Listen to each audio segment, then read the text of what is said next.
OpenAI have just released a fantastic new image generation tool that's going to work directly in your OpenAI. And in this video, I'll show you exactly how to use this image generation tool directly with ChatGPT 4.0 so that you can create some fantastic and amazing images, visuals, posters, anything in that realm that you would typically have to pay a creator thousands of pounds to even get delivered. And we're also going to run through how to make some fantastic prompts to be able to get the outputs yourself using some automations, whether you deploy it through Make.com and Slack or using an N8 AI agent so that you can get some fantastic outputs every single time. You're going to be able to use this with your free account. There are going to be some limitations on it.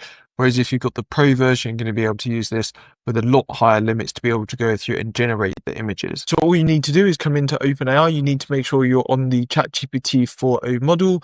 You need to make sure that you come to the start here of your prompt and you put in create an image, and then you want to put your prompt in here, and then you're going to be able to send that off and it will be able to start generating an image for you. What you're also going to be able to get on the left-hand side here is the library. So if I just open this up, this is where you're going to be able to see all of the different images that you've generated in the past. We've got lots of examples here, and I'm also going to run you through how you can compare it against the image generators like Flux to see how it compares as well. Let's jump back into our image generator. As we can see here, we're getting 2 responses that are going to come back whilst we wait for this to generate the images. As you can see at the bottom here, this is the perfect formula to be able to get those outputs that you're looking for. What we're looking to do is have a very clear subject. So the person, the character, the human, whatever it may be. We're also going to say the attributes around that person. We're also going to say the style that we're looking for. I'll include some links as well to some of the resources. So for example, in Midjourney, it's got some really clear artistic mediums. So again, you can use that for some inspiration. We also want to say what the lighting is, the mood of this, as well as any perspective, framing style, anything like this. And if you want to get access to this plus other resources to improve your outputs, come across to the community, come across to Classroom. You need to come into YouTube resources, and then we've got all of this information here and a quick start guide around how to get the better outputs, what the stylizing are, how you can improve what you're looking for, some examples, and you'll be able to get access to the other resources that we're providing. So for example, here, you've got an image generator that you can submit it in through Slack and it will provide you with a better output. So for example, if we input that command that we used a bit earlier, as we can see here, it's going to automatically analyze it and produce an improved output that we've got here. And you'll also get access to the N8 version as well. So again, on the left-hand side here, if we were to submit that, it's going to go through and execute it for us as well. So no matter if you're wanting to use Make.com or N8, we'll be able to help you get an improved response back from that as well. If we come back into our agent, as we can see here, we've now got the results. It's interesting to see how the text is really good. So as we can see there, automation status, that's one of the key things that I've noticed with this model. The text is incredibly good that it outputs. We can ask it to restyle images. So I gave it this example of me here, and it was able to go through and produce this output. What was really interesting is if we compare it side by side, you can see the Flux AI on the right-hand side. I think this one is a bit better for the style that we're looking for. And it's going to be really interesting to see how this space develops, especially as it mitigates or means that you don't need to have an additional subscription like Flux AI.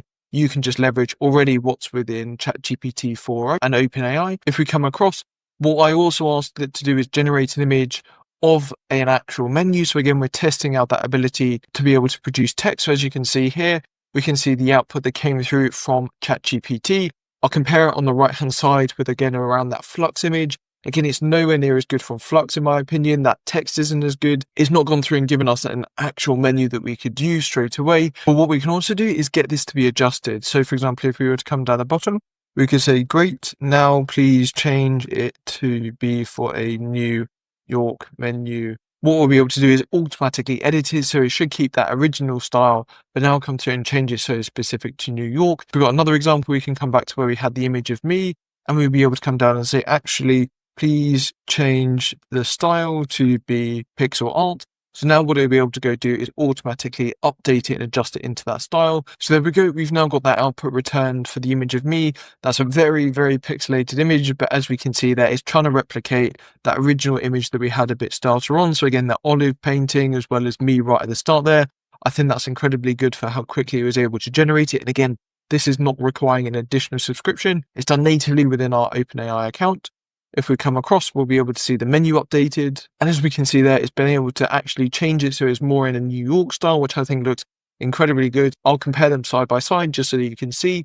Again, we'll also compare it to that Flux AI image that I'll bring up on screen as well, so you can see the difference between this model versus the other one. What's also really interesting is this brand new model on artificial analysis, which is a analysis of the latest LLMs, as well as image generators, video generators. What we can see here is that it is that number one at the moment, and it's even better than what we can see here for Flux AI's 1.1 Pro.